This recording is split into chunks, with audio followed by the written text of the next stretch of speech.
so you can play.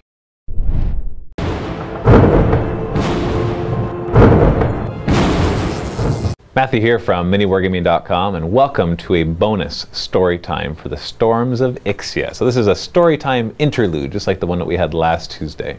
And this is to help you get more into the story of the campaign, if you so desire. So it gives you more background, so things that happened prior to this 40k campaign or this narrative campaign, rather than things that are happening right now. So these things will affect what happens in the campaign. It will affect the story. And so if you want to know more about this stuff, then you just keep watching. Today's video is going to be about our Freeblade trio.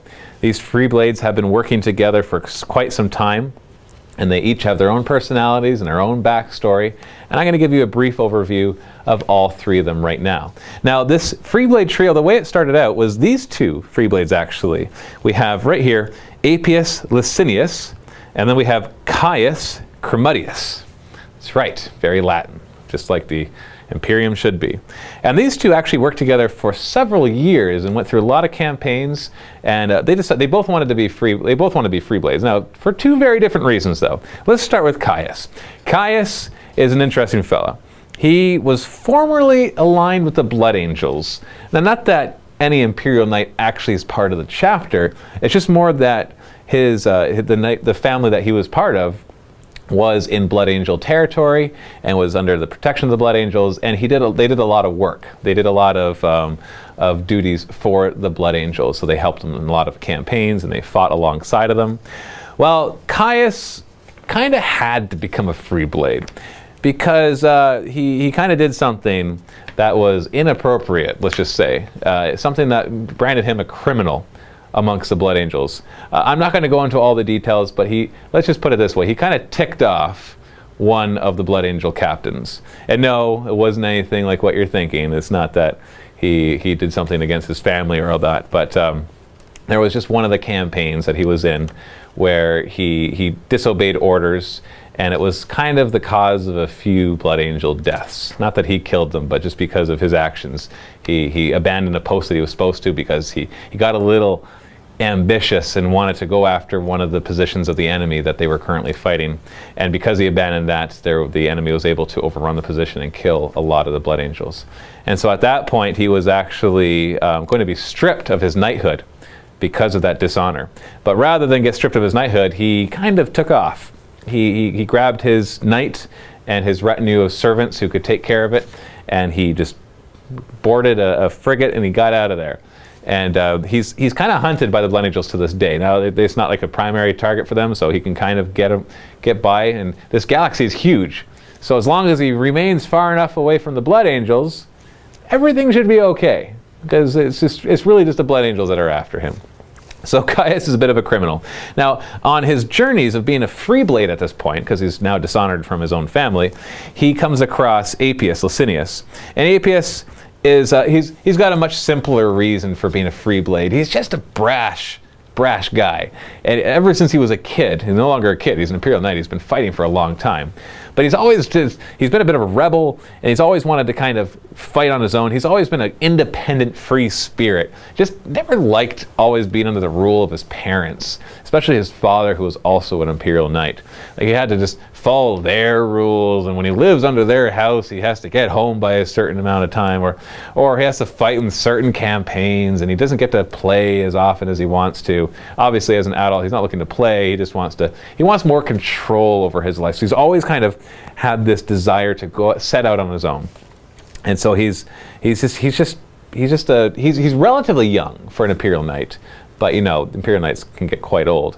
And so he sets out. He says, you know, forget it, and he's allowed to. You can do this as an Imperial Knight. You can take your knight and go. So he takes his retinue, and he decides to go and make it on his own. Well, while he's out, he meets up with Caius, who is recently on the run, and they meet and they're talking, and they realize they both have similar goals, and so they decide to band together and become Freeblades and go out and conquer the universe. Whatever, make some money, have some fun, get to use their knights, and they kind of, you know, Imperial Knights get a little screwed up in the head after a while too, because they're bonding with their actual Titan for so long that they can kind of become more like the Titan, and the Titan becomes a little like them. And so it starts to be hard. It's hard to differentiate sometimes between if the Titan's controlling the pilot or the pilot is controlling the Titan. So after several years of working together, they're actually campaigning. They're working. They're freeblading for where was it? It was in one of the campaigns. I can't remember the name of the planet, but they're on a planet. They're fighting. At this point, they're actually fighting chaos, as that's one of the big threats that they're always faced up against. And as they're fighting, they come across this structure, this really ancient structure that the Chaos actually are currently guarding. And they destroy the Chaos, almost just the two of them by themselves go in and just rampage through a bunch of Chaos. And they go deeper into the structure, searching out the Chaos, and they find that the Chaos actually aren't deeper in the structure, but that there's some sort of like warding happening there. They manage to actually enter it. For some reason they can go in, even though the Chaos could not. And they enter this ancient chamber. And by ancient, I don't mean millions of years, I just mean thousands of years, it seems. Like maybe, it's actually, according to the runes, appears to be at least 10,000 years old. And in the middle of this chamber, there's a stasis chamber. And lo and behold, there is another Imperial Knight, just inert. But as they approach it, all of a sudden, the power systems turn on. They cycle up, and a nearby door opens, and out comes Minadius Torquatus, as he introduces himself in very, very old Gothic language. Like obviously he's been in stasis for a very long time, and they triggered whatever mechanism it was for him to come out of that stasis. So he moves forward and he introduces himself as Minadius Torquatus and asks about them, and they tell him a little bit. And as soon as he finds out that they're Freeblades and that they get to kind of go wherever they want, he instantly shows interest in joining them. And they're a little suspicious. They're like, well, this is kind of weird. We're on a chaos world here, and you're in the middle of it. But the chaos aren't near here, so they reluctantly agreed. And the Imperial Knights rarely, if ever, fall to chaos. So then there's also that instant brotherhood and that bond that came because he's a fellow Imperial Knight. And so he was very excited, or very anxious to join them. And as he said, he wanted to explore the galaxy as it was now, because he claims to have been in stasis for like almost 10,000 years, which seems odd. There's just something weird about that. And on top of that, he insists that he brings along with him, he's got this cargo. It's this large crate, probably about 8 feet long, 4 feet wide, and about 4 feet high. And it's locked. And it's locked with all sorts of mechanisms. That it's impervious. It can only be opened by his genetic code. And inside of it can't be scanned either by conventional scanners. Even psychers have attempted to see inside of it, but for some reason it's padded with some sort of material or something that prevents anybody from being able to see inside of what it is.